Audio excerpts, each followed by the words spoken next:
जय जगन्नाथ। आज जानिबा गोटे बहुत बढ़िया पौराणिक कथा। जलंधर पत्नी वृंदा किपरि तुलसी वृक्ष हेले। यही तुलसी विवाह होछि पवित्र तुलसी गछ एवं भगवान शालग्राम बा विष्णु भगवान रूपंकर पवित्र मिलन। आसंतु जानिबा यह पछरे कौन कहानी रही। हिंदू धर्म में तुलसी गछ को एक पवित्र गछ भाव विवेचना करा जाए। हिंदू रीतिनीति रे तुलसी विवाह को मध्य पवित्रतार सहित पालन करा जाए। यही विवाह हेउछि पवित्र तुलसी गछ एवं भगवान शालग्राम। शालग्राम माने भगवान विष्णुଙ୍କର एक रूप, तांकर पवित्र मिलन। यही विवाह को कार्तिक मासर द्वादश तिथि पालन करा जाए। यह देव उत्थान एकादशीर परदिन पड़े। यही तुलसी विवाह केवल एक धार्मिक गुरुत्व बहन करे नहीं, बरं हिंदू विवाह ऋतुर आरंभ को मध्य सूचाए। हिंदू परंपरा रे चतुर्मास्यारे विवाह आदि मांगलिक काम बंद थाए। यही 4 मास भगवान विष्णु गभीर निद्रारे थिबार विश्वास कर जाए। एथिपाई कौनसी मांगलिक काम हुए नहीं। पौराणिक कहानी अनुଯାयी वृंदा नामक जड़े युवती थिले, जी कि राक्षस राजा जलंधर को विवाह करथिले। वृंदा जड़े पवित्रता महिला थिले, जी तांका स्वामी को खूब भल पाउथिले। थरे देवता और राक्षस मानक मध्य युद्ध आरंभ हेबा परे जलंधर को मध्य सही युद्ध को जीवाकू पड़िला। तापरे वृंदा तांको स्वामी को कहिथिले जे मु युद्ध रे आपणक विजय पाई व्रत करिवि एवं आपण न फेरिबा पर्यंत मु मोर संकल्प त्याग करिवि नाही। तापरे जलंधर युद्ध को गले। वृंदांक व्रतर प्रभाव कारणरू जलंधर देवता मानक उपरे भारी पड़िबाकू लागिले। जेतेबेले देवता माने अनुभव कले जे जलंधर को परास्त करिबा अत्यंत कष्टकर, सेमाने भगवान विष्णुଙ୍କ निकट को गले। तापरे भगवान विष्णु जलंधर रूप नहीं वृंदाक निकटरे आसी पहुँचिले। स्वामी भावी विष्णु को देखिबा मात्रे से संगे संगे पूजारू उठी जलंधर रूपरे थिबा भगवान विष्णुଙ୍କ पाद छुईले।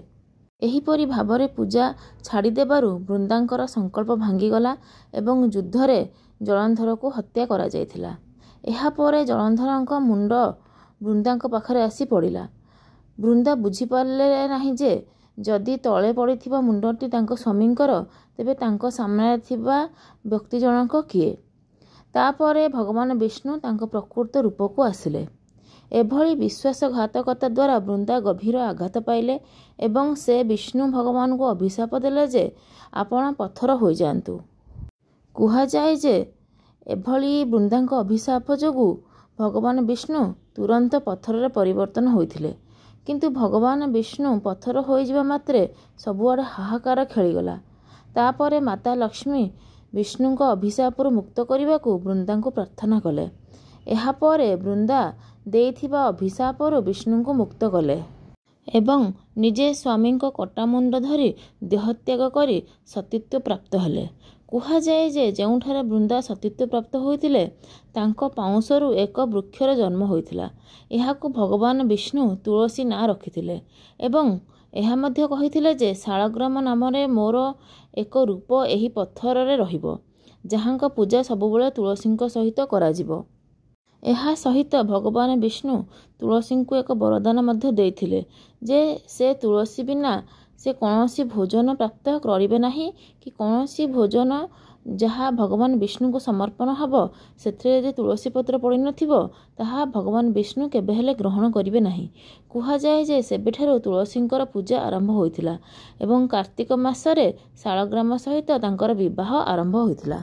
एहा परठारु प्रतिवर्ष कार्तिक मासर जो देवोत्थान एकादशी आसे सही दिन विष्णु भगवान शयन उठी थांती, कारण 4 मास होला विष्णु भगवान शयन शोई थांती।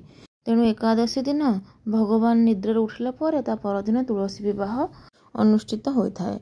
चतुर्मास्यारे जो देव कार्य सब बंद होइकी थाए भगवान विष्णु उठिला परे एही एकादशी दिन ठारू सब शुभ कार्य मध्य आरंभ होता है। आ द्वादशी तिथि रे तुलसी विवाह मध्य होता है। लोके माने घरे घरे तुलसी विवाह निज घरे थिबा तुलसी वृक्ष को बा चौरा जो तुलसी वृक्ष लगी थाए ताकू शालग्राम भगवान को सहित तुलसी विवाह कार्य संपूर्ण करती। यह कले बहुत शुभफल मिले। माँ वृंदावती, माँ लक्ष्मी एवं भगवान विष्णुଙ୍କର आशीर्वाद सदा सर्वदा आपण मानक ऊपर रही थाए। जदि भिडियोटी भल लगिला ताहले भिडियोटी को शेयर कर दियंतु, समस्त तुलसी विवाह विषय जानि परिबे।